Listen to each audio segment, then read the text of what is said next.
Hello, everyone, and welcome to the concession stand here on the KB Radio Network. I am your host, Kevin Reed, and this is the review of the third and final season of the Netflix mega hit series, Squid Game, which wrapped up on Netflix on June the 27th when it was dropped. It's taken me a minute to do this review because it took me a minute to watch it. And not that I started late per se. It was a couple of factors that went into it. Number one, it was hard to get through. It was hard to get through this final season. I am a huge fan of this show. Shout out to my daughter who got me hooked on this. Well, actually got me hooked on all K drama because that's all she watches. So when Squid Game came along, I finally sat down and watched it, and I was like, man, this is a heck of a show, man. It is really as good as people are saying it is. That first season, and I was completely on board, completely invested in these characters, in this story.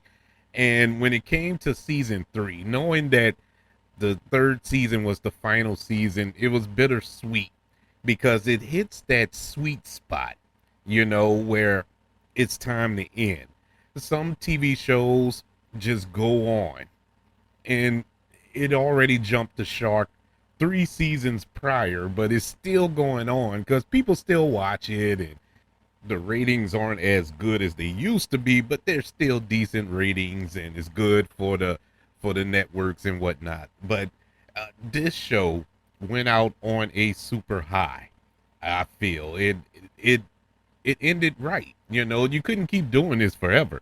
At least not with this main cast, or in particular Lee Jung-jae, who plays Sung on the show and is our main character that we followed through these 3 seasons. And it was time to, I guess, put an end to his story, finish his story, and it finished in epic fashion. I am completely satisfied, with the ending of this run. Squid Game season 3, it follows Sung and the players fight for survival in probably the most deadliest games of the run of this series. Meanwhile, you have In-ho, who welcomes VIPs while to watch the games live and in living color, while his brother, the detective, continues to search for the island, unaware that there's a traitor in his midst. So it is a lot going on, but it's so good. It's 6 episodes this final season. And in case you don't know anything about Squid Games, you didn't watch any of the seasons, I would say shame on you for not participating in this global phenomenon.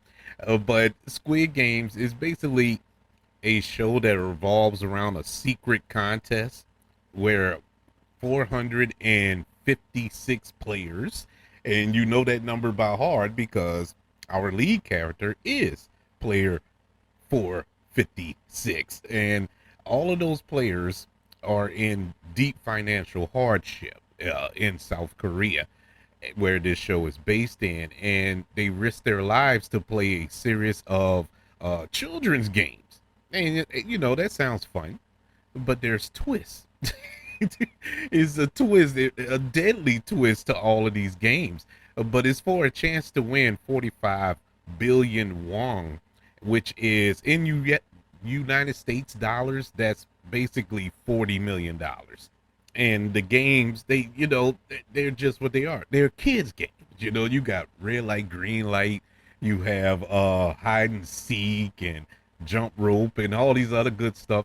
Just kids game, marbles, shooting marbles, stuff like that. But there are deadly twists to them all, and it's like, my God.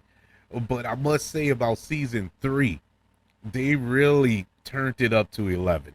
They went full on just bananas with these games, and throughout the show, from season 1 all the way to season 3, There have been some surprising deaths, some shocking moments, and some jaw-dropping moments that a lot of us who watched the show talked about for a long time after it happened. Like, man, did you see that? Man, that really left an impact. Stuff like that. Season 3, man, you want to talk about impact? When I opened up the show talking about how it was hard for me to get through it, I got to episode 2 and I had to stop for about a day and a half.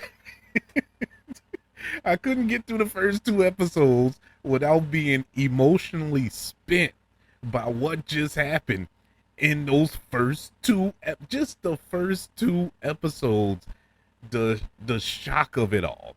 And now going into this, everybody knows everybody has a bullseye. Anybody can die on this show. It's really, it's hard to shock you. It's hard to surprise you when it's pretty much open season on these characters. But this show has a very smart and unique way of pulling it out, to pulling it off and leaving you utterly heartbroken at these deaths, man. And it's not flash in the pan type situations, man. You really have to sit there and simmer in it for a while. And it took me about a week to get through this show. It took me a week to get through this season, man. It's 6 episodes. Because after I started back up watching episode 3, I think I got midway through episode 4 and I had to stop again. it was that emotionally draining, and it stuck with me. And as hard as it is, as I guess you could say depressing as some of them are, it's still beautiful in a way. It's still poetic in a way. This is a very, very well put together show. I mean, the genius behind all of this, and I can't pronounce his name. He's South Korean, of course, and my pronunciations, I can barely say English words correctly. So I'm not even going to attempt to insult these gentlemen and ladies a part of this show by butchering their names. But the creator of this show, the man's a genius, man. I am so impressed with this show. So impressed with the writing, the direction, the acting. Everything just worked. And when I talk about how they dialed this season up to 11, you would think after the first 2 seasons that, okay, what else can you do? What other games can you play and twist them into something deadlier? Jump rope? How can jump rope be deadly? Well, Squid Games found a way to make jump rope deadly. And it was so brutal of a scene or of an episode, because it lasted an entire episode, maybe an episode and a half, to be honest with you. And it just kept you on the edge of your seat, man. My back did not hit the back of my chair for about 2 to 3 episodes this season. I was on the edge, just leaned forward like, oh my God. Oh, wait, no, jump. No, oh, no, don't go in there. The whole season, I was just like a kid. I went back to being a kid watching this show. I had such a good time with it, but at the same time, it ripped my heart out and just stomped it on the ground.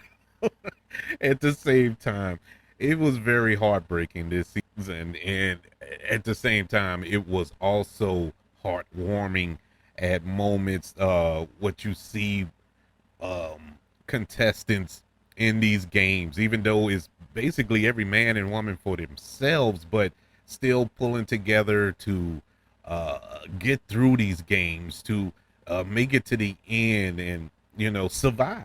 Just survive. And bruh, once again, some of the most tear-jerking moments are the sacrifices that were made by contestants for other contestants. And man, it just ripped me apart. characters that you grew to love from last season, and you see the strength, you see them building up to make it to the end, didn't, and and it is so heartbreaking. I guess that's the theme of this review. It is heartbreaking, but in a good way, not heartbreaking like I'm disappointed in the least bit of this season. This was clearly, in my humble opinion, the best season of Squid Game. It went out on a super high note, and that's not to mention the very last scene of this show, which I will not spoil if you haven't watched it. Unfortunately for me, little tidbit, little peek behind the curtain, I was spoiled before, I think on the date, I think on June 27th, and that was another reason why I kind of sputtered out the gate to watch the show. I was so mad that that scene popped up online. It wasn't a scene, it was a picture, and I saw the picture, and it had the little thumbnail or headline underneath it, and I was like, "Ah," and it made me mad. And that's not an invitation for everybody to go look for it if you haven't seen the show. Don't be spoiled by it. Even with me knowing it, I still was kind of shocked at that last scene. We get a surprise cameo in that last scene, and when I mean surprise, you don't get bigger than that cameo that we got at the end of this show. I mean, a actor who would be the last person, and I mean dead last person that you would ever think to pop up on Squid Game. it was it was really a mind trip, because even when I got spoiled prior to watching, I still didn't believe it. I thought it was one of those AI things. So I kind of, it was 50-50, like, okay, I'm spoiled, but at the same time, is that real? And I didn't go any further with it until I finished watching the show. But it will blow your mind if you're a fan of this particular person and of this show. I guess the big question is, what's next? Is this really the end? Well, once again, not getting into spoilers or anything, it's definitely the end of this story. Now, I don't know if they're going to, try to do something different down the line, but if they were to leave it just as this, perfect. I can go to my grave happy with that. If they continue this story, I hope and pray that, well, not this story, but this show.